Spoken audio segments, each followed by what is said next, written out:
Jesus was a messenger, not a God. But says who? Was that what Jesus said, or is that what Muhammad said about Jesus?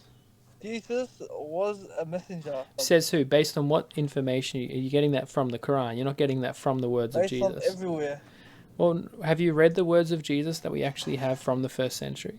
Have you read the words of Prophet Muhammad? I have. I have read the entire Quran myself. I've read many of the hadiths as well.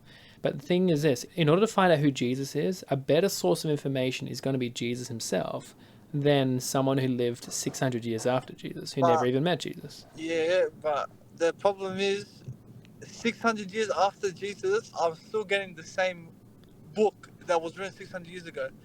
I'm not getting the same book that was written how many years Christianity was made ago. We The actually book. still do. We can still go back to copies of the So like the then, Injil in the original so languages. then, so then why don't you use it? We do. Our English translations are literal translations from the Hebrew and Greek. You can look up the Greek and the Hebrew yourself, even online. It's not hidden from anyone. I've seen a verse where Jesus is angry at someone for worshipping him instead of his father, which is God. No. He accepted worship. There's never a time when Jesus resisted worship. How come he prayed then? He prayed to God.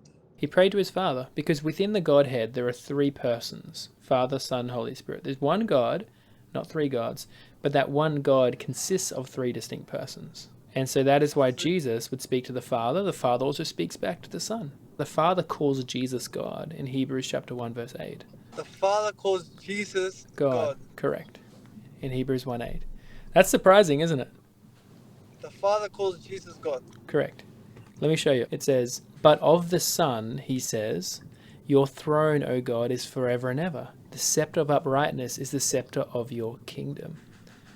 So he's the Father speaking here, and he's saying, your throne, O God, of the Son, is forever and ever. So the Father is calling Jesus God. It's pretty amazing, right? I don't get it. Which part don't you get?